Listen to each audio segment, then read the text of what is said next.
Hello everyone, welcome to my little fish room. This is a garden shed that I've converted into a fish room for breeding these fish. These are killifish. Um, I've had a lifelong interest in fish, but I've never kept this type of fish before. So it's been a bit of a learning curve for me, but they're really interesting fish, and hopefully in the future I'll be breeding them. They've already started to breed in this aquarium, they've been laying eggs.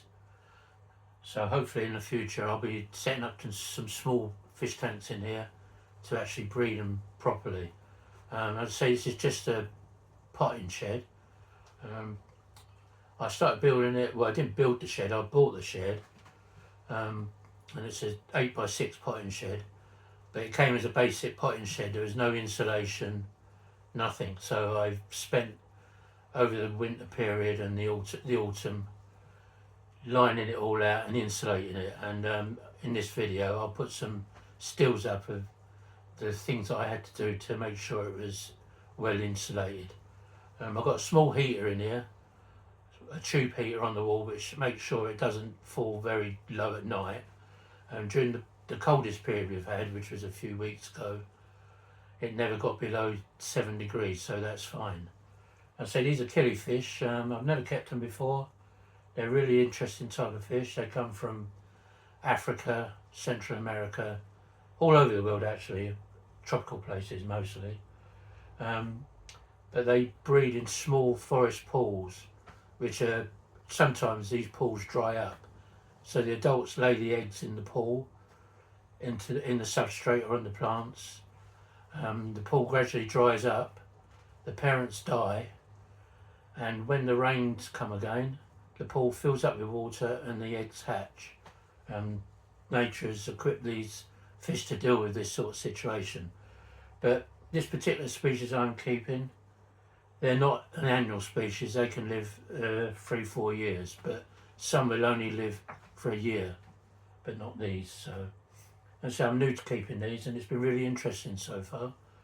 I'm looking forward to setting up some small breeding tanks just to raise the fry and hopefully sell them on. These are very difficult to source from local aquarium stores. They don't normally carry this type of fish, so I had to buy these online. They were really tiny when I bought them, but they've grown quite fast, and as I say, they've actually started to breed in this aquarium.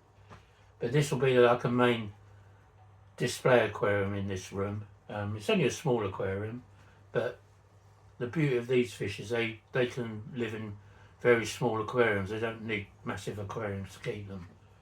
So I'd say the beautiful colours, really interesting habits, and I've got 3 pairs in here.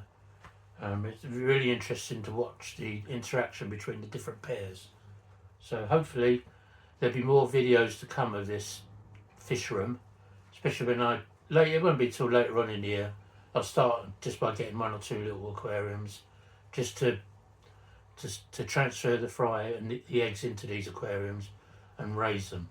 So there'll be more videos hopefully coming along of me doing that. This is a very simple setup, which is all you need for these fish. It's just a sponge filter in the corner, which provides biological filtration, but more importantly, there's not a great deal of flow because these fish like pretty still conditions. So a sponge filter is ideal for this. I'll put some pictures up of the actual filter. And that's it really. It's very simple to keep.